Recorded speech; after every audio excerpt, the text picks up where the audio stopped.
Patuloy na nagbibigay serbisyo. Pag-asa at saya. GMA Regional TV. Kapuso ng bawat Pilipino.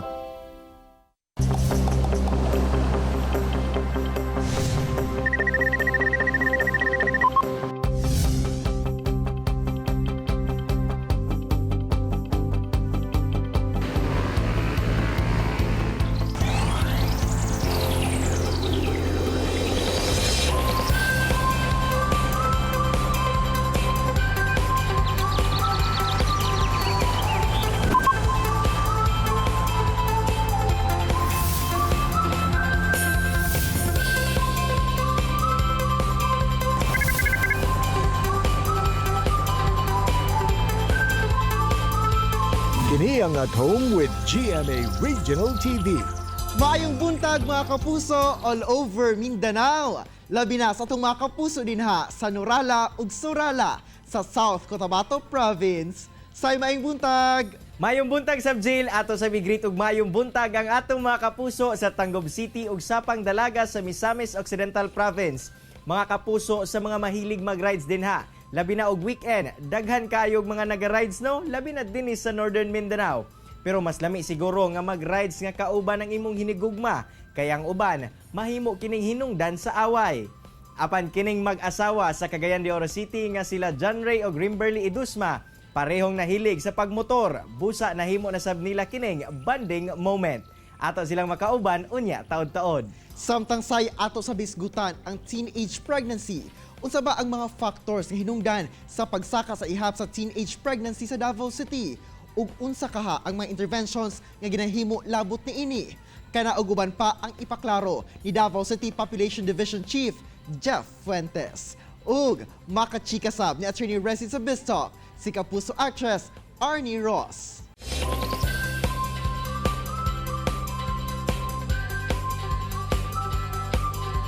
Sugdan nato ang atong morning bonding pinaagi sa At Home with GMA Regional TV Dance Challenge. Kiay na kauban si Maricar Buergo.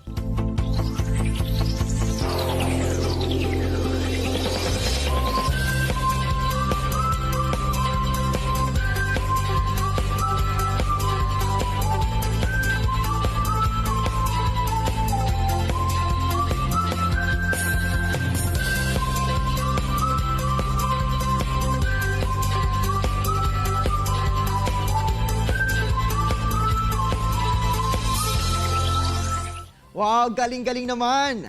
Mga kapuso, aron makita sab sa tibuok Mindanao ang inyong At Home with GMA Regional TV Dance Challenge video.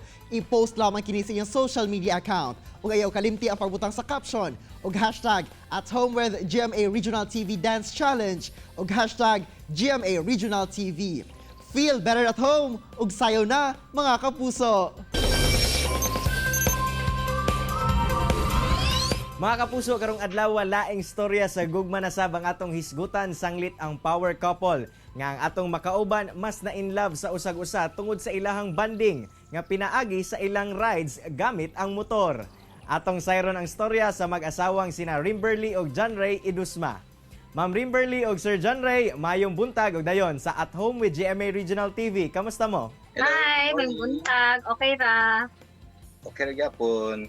Paunsa ba nagsugod ang kini nga inyong hilig sa motorcycle riding? Baguway lang, mga 3 years, 2017. 17.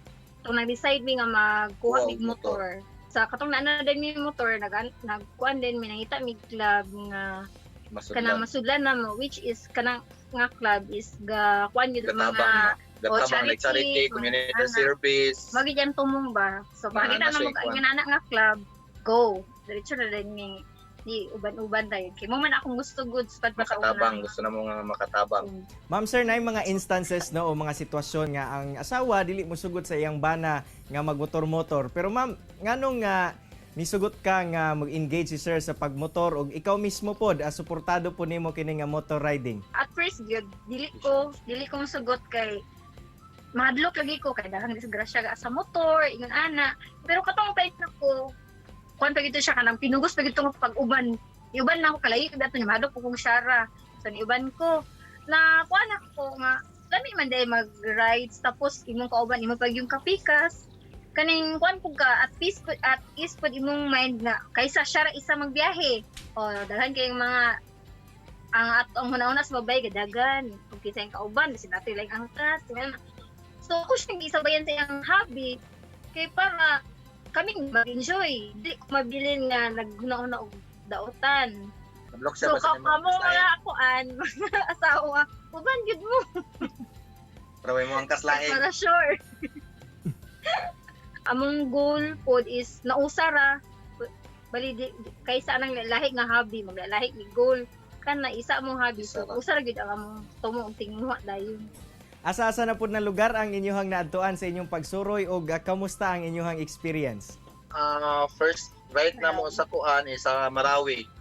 First long ride na First long ride na mo sa kuan Marawi. Di siya mosugot kay mahadlok siya dito kay bago pa lagi ito nagkuan ang sa Marawi. pero Pero pag uban niya na-enjoy ba gyapon siya. inana Wala siya ka-expect nga unsay maaptan dito. first ride pag yun to na ako so ay lami man day kayo magsigit ni nani di ay tapos daghan pa jud kayo mi Then pagka kuan sa Lanao, Maranding, then sa Baguhay lang at tumiagi sa kuan nagpahingoog mi. Pahingog Talisayan la nagsariti mi dito. Ma'am sir, pag makadto po mo sa usa ka lugar, unsa pud sagad ang inyong ginahimo dito na lugar? as usual Picture magpa-picture taking. magpa-picture para na mga memories Parang sa mga mag-video para nami matago ka memories po among tan-awon po mga gore nami tapos mo to gina-enjoy lang namong biyahe ang view sa bisag asa mi mapadulong ug unsa day tumong sa among kuan dayon group ana nga kuan gina-enjoy na among ginabuhat. Sa tanaw ninyo, unsa kada kung tabang na adunay grupo sa mga motorcycle riders aron na ma-enjoy po ninyo ang inyong bonding moment? Kung as a team mo mutawang sa tao brag mas dako inyong mahatag Dagang kaysa kung mahatag. kami lang duha pila lang man ang kaya ihatag kay dili pa pud mi na ka naay kaya. So kung team mi ang among mga ginagmay mahimong dako nga tabang sa usa ka komunidad nga mga tuan. Ma'am sir, asa pa pod nga mga lugar pohon ang inyong mga planong adtuan og ngano? Siargao. Kay gusto na mo i-explore ang Kachada sa Siargao. Tapos sa Cebu, kay gusto siya Sibo gusto ko mo tukod sa kung kuan papa. mag-visit yung papa nga pila na ka years wala niya nakita. Dugay-dugay na. Lastly ma'am, sir, inyong tambag sa mga susama ninyo nga couple nga mahiligon sab sa motor og motor riding. Padayon sila sa ilang kuan pag-rides, kung sa ilang maabot, kung sa ilang gusto nga maabot. Tapos safety lang perminti sa pag-drive sa motor. Ride with purpose o dapat i-enjoy po nila ang ilahang pagbiyahe as couple. Tapos dapat po before magbiyahe dapat Pray. peace of mind ang duha, walay away kay para ongoing sa biyahe, smooth lang ang biyahe.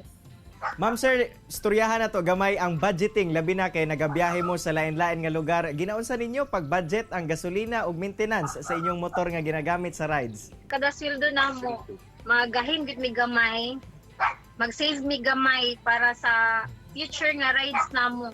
O just in case po na mga maintenance sa motor, munang kuan, every sweldo gyud nami ginakuha nga savings para sa among panggas o pang-maintenance sa among motor. Ma'am sir, unsa po ninyong ginahimo nga aron masiguro ninyo nga luwas mo sa aksidente o sa disgrasya during sa inyong mga rides ngadto sa laing-laing lugar? Dapat kuan ka, focus ka perminti sa imong kuan. Relax lang ka perminti. Dapat sa before sa biyahe, check ang motor, Mga motor. kung maayo ba ang ihang kaimtang, tapos dapat matulog ug sakto kay para in the way sa biyahe di ka katulog kay delikado man kayo gyud Delikado man sa disgrasya. o tapos kuan lang save daan gyud for budget kay wata ka balo sa biyahe nato na mga guba so mag keep gyud daan og saktong may kaya mo biyahe. Daghang salamat Sir John Ray ug Ma'am Rimberly sa pag-share sa inyong storya dinhi sa At Home with GMA Regional TV ug amping mo pirmi sa inyong mga future rides. Salamat. Chillax lang mga kapuso ha, kay mubalik pa ang At Home with GMA Regional TV. Kini ang At Home with GMA Regional TV. Best talk tayo ng mga kapuso, kauban si Attorney Resi Rizada. Resi! Thanks, RJ! Welcome to Biz Talk mga kapuso. Kanugbuntaga atong makauban ang kapuso artist and bubble gang girl. Valelayan ko di si kapusong Arnie Ross. Maing buntag, Arnie, and welcome sa At Home with GMA Regional TV. How are you? Maayong buntag din po. I'm good, attorney, at maraming salamat po dahil na-invite niyo po ako dito sa At Home with GMA Regional TV.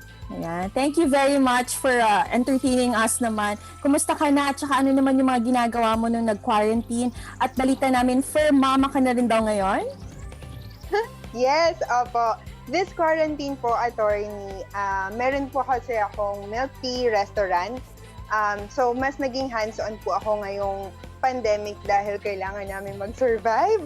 Dahil talagang lahat ng entrepreneurs ngayon talagang hirap na hirap po. Small or big businesses po talagang wala po talagang nilalagpasan tong walang exemptions kay COVID. Kaya po talagang ginagawa po namin yung best namin para po talagang mag-survive. I have 5 branches kaya po talagang araw-araw din iniikutan ko po talaga kasi para matutukan po talaga kung paano kami mas iniisip po namin yung mga diskarte with my partner, with my fiancé. Kami po kasi yung business partners. Kami lang dalawa. So, kami po yung nagtutulungan paano matatagal pa yung business namin ngayong pandemic. And hopefully, praying na sana po bago matapos yung pandemic, maka-survive pa rin kami. And with naman po, attorney, with my dog, Maltese, ayan, 3 years old na po. Ngayong quarantine lang po talaga siya napunta sa akin.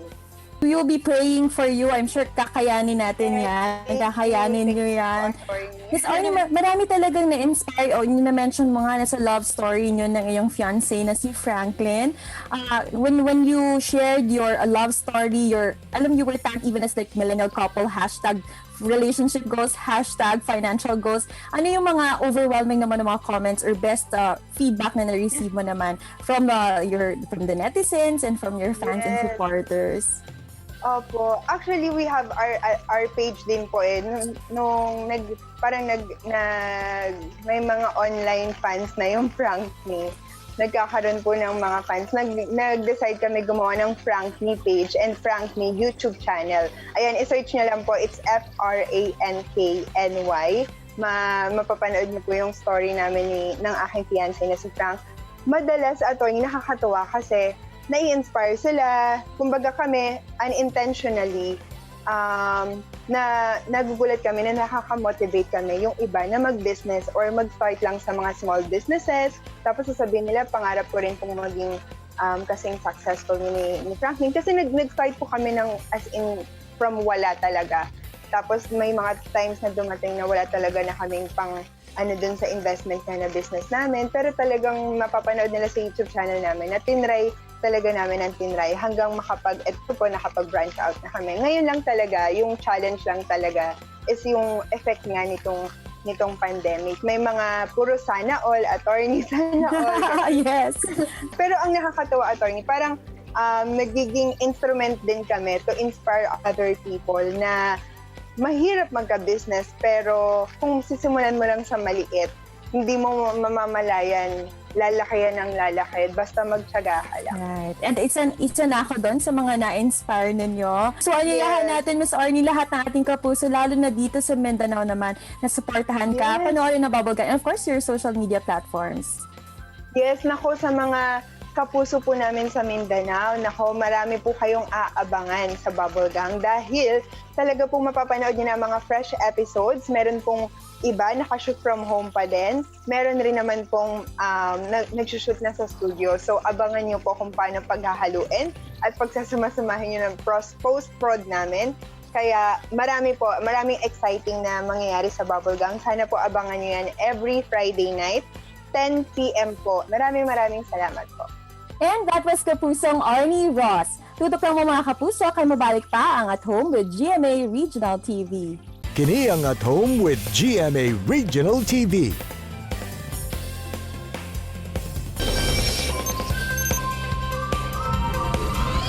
Mga kapuso, naabatay ang ngayang ikaalarma sa teenage pregnancy rate sa Davao City. Kanauguban pa atong sayron, kauban ang chief sa Davao City Population Division, si Jeff Fuentes. Sir Jeff, maayong buntag ug welcome sa At Home with GMA Regional TV. Kamusta, Sir Jeff? Maayong buntag, no? Maayo kaayo, Jill, no? Nga naimbitahan ta dinhi. Maayong buntag sa atong mga kapuso. Good to hear that, sir. Sir Jeff, unang-una, kung muingon ta og teenage pregnancy, unsa bay sakop niini, sir? Ang sakop sa age range no sa teen pregnancy katong kababainhan nga namabdos no na 19 years old and below no. Dili gikinahanglan nga sila minyo na ay partner, live-in partner no. Pag manghisgot ta og teen pregnancy, edad ang atong ginatan-aw. So 19 and below. Sir, sa most recent data sa teenage pregnancy, unsa na ba ang ranking sa Davao City kung itandi nato sa ubang mga lugar sa nasud? Una, sa tanan, it's Davao Region that really ranked number 1. No? It's not Davao City, no? Based on the National Demographic and Health Survey, no? Katong latest nga survey. So upon looking into the Davao Region data, makita nato nga ang Davao City actually, no, we rank kung tan-awon nimo, we rank second sa pinakaubos no in terms sa teen rate. Pag tan-awon po nato ang hisgutan nato nga proportion sa live births ngadto sa mga gipanganak anang tuiga, I'm referring to 2019 no. Ang Davao City no, ang Davao City nag-rank siya nga pinakaubos no. Siya ang lowest in terms sa proportion. Unsay pasabot ana? Ang pasabot ana out sa mga sa nanganak anang tuiga, anaa lang sa 12% ang mga batanon or 19 and below. While ang regional average nasa 15.7%, nasa 15.7%, ang Davao City nasa 12.8%. So dili siya actually ang highest no. Ug tan-awon pud nato ang rate no. When we talk about teen pregnancy rate, we're talking about specific age group no sa population niya. Pasabot pila ka buok ang mga batanon nga nag-edad 10 to 19 nga babae sa Davao Region, sa Davao City, unya pila pod ang nanganak ani sa ilaha.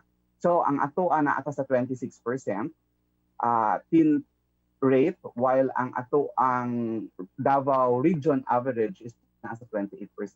So Davao City actually dili siya ang pinakataas no sa ato ang mga datos nga nakita. Ang ato ang gina-track no, ang ato na-track for the longest time is the proportion of our pregnancy sa every year no sa atong live birth, sa atong delivery. Makita nato nga yes no na increase.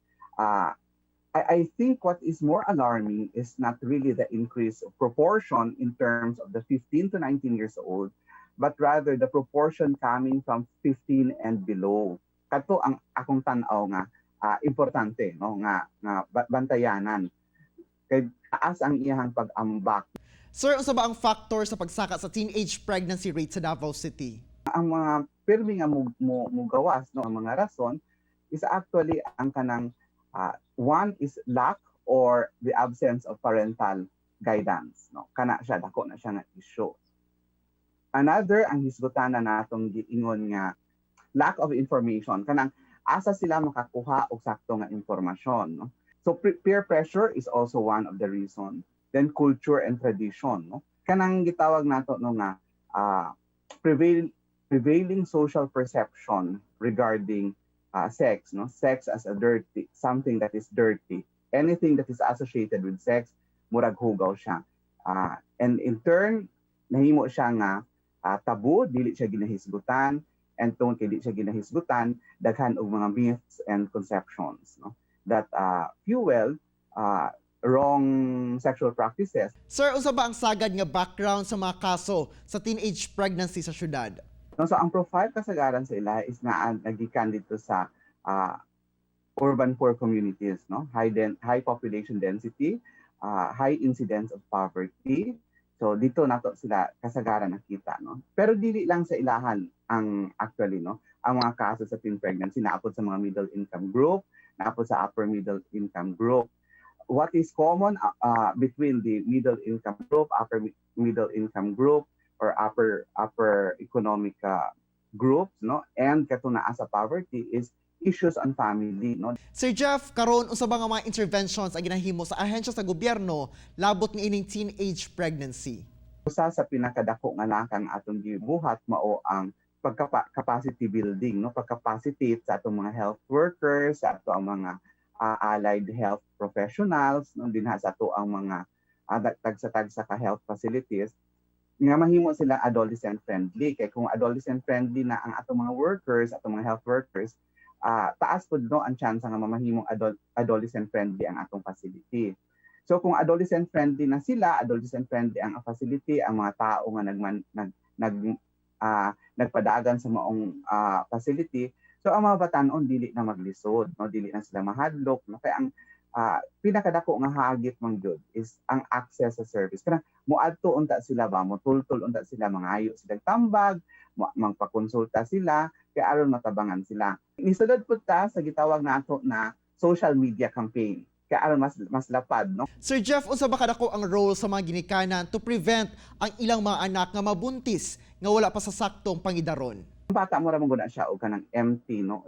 Usa siya ka blank slate. Ang pinakauna gyud nga touch ana is ang ginikanan. So mo na ing anak kadako crucial ang iyang role, no.